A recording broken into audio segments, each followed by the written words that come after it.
Papunta lang po niya ang magandang. Thank you. Okay.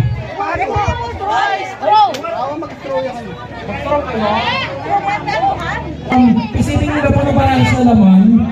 Paki-check. Okay. So for 500 pesos, let's start. 3, 2, 1, go!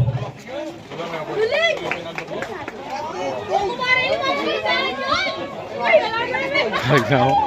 Bisa na eh. Pakitahod pa yung bote pagkatapos.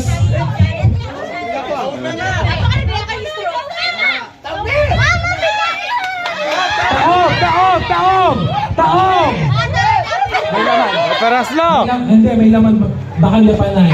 Importante ngayon ang sinakahuli ko. Yes! Kasi kung kapag na po yung bote, baka lapan po laman ng nanay. Ayan. Punta po kayo kay Santa Claus doon.